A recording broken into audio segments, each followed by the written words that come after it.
Bahan bakar nabati berbasis jerami karya anak bangsa, Bobby Boss, segera diproduksi dan diedarkan di Timor Leste.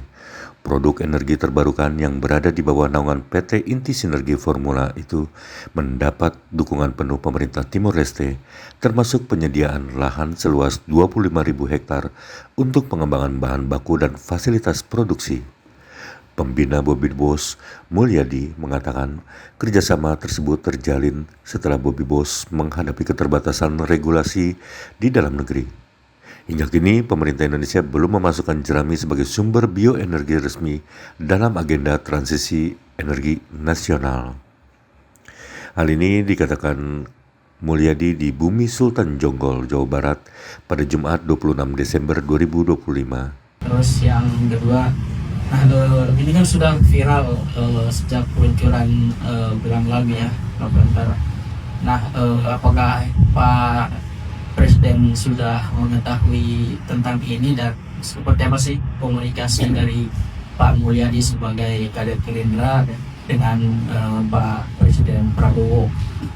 Saya sebagai kader, bahkan pengurus partai dan anggota fraksi Gerindra, tentu kita harus taat aturan, Pak. Kami di Gerindra dilatih untuk memenuhi ya dalam konteks etika membuat aturan organisasi harus melalui tupoksi masing-masing.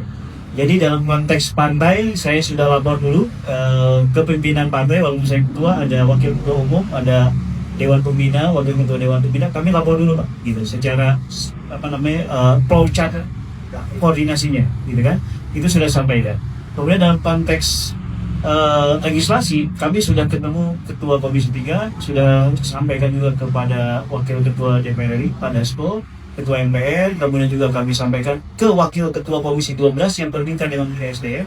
Jadi kami menunggu responnya. Bahkan kami sudah diundang oleh Menteri Pempenas, oleh Pertamina, oleh Danantara, Pak. Ada sekitar 20 lembaga terkait yang saya kira Pak Presiden akan tahu. Jadi saya Komisi 11, Pak. Ini mulai kok ngomong energi, itu bukan bidangnya. Nah, mungkin konteksnya saya mengikuti dulu alur koordinasi supaya saya tidak overlap, Pak. Di tengah belum adanya payung hukum nasional, Bobby Boss justru mendapat undangan kerjasama dari sejumlah negara.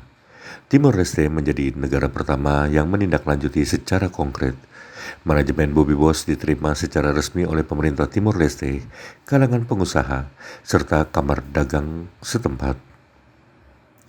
Dalam kunjungan tersebut, Bobby Boss menandatangani nota kesepahaman atau MOU dan perjanjian kerjasama dengan perusahaan lokal yang didedikasikan untuk pengembangan bioenergi. Pemerintah Timor Leste bahkan menjanjikan penyusunan regulasi khusus, dukungan investasi, serta fasilitas produksi berupa pabrik dan kawasan pergudangan seluas sekitar 3 hektar. Politisi Partai Gerindra ini menegaskan bahwa kerjasama luar negeri tersebut bukan bentuk pengabaian terhadap Indonesia. Menurutnya, Bobby Boss merupakan solusi energi global dengan keunggulan harga murah, efisiensi tinggi, dan ramah lingkungan, sekaligus berpotensi meningkatkan kesejahteraan petani serta mengurangi beban subsidi energi. Menanggapi kritik warganet yang menilai Bobby Boss hanya berorientasi mencari investor, Mulyadi menilai anggapan itu keliru. Ia menekankan bahwa industri energi membutuhkan investasi besar dan peran negara agar distribusi energi dapat berjalan adil dan berkelanjutan. Sementara di dalam negeri, Bobby Boss tetap menjalankan proyek percontohan berbasis komunitas dan relawan. Produksi dilakukan secara terbatas untuk konsumsi internal sebagai pembuktian fungsi teknologi tanpa distribusi komersial. Terkait permintaan agar teknologi dan mesin dibuka ke publik, Mulyadi menyatakan hal tersebut berkaitan dengan kekayaan intelektual dan rahasia dagang yang telah dipatenkan.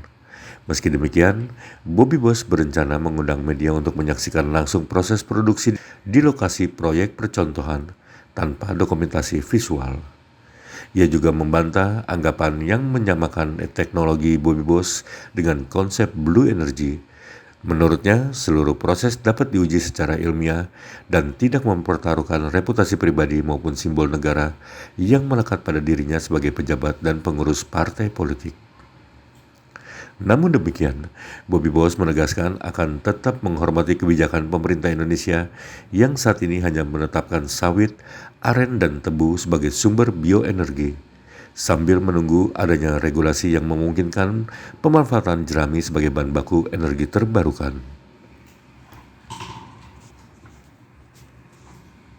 Jangan lupa subscribe ya!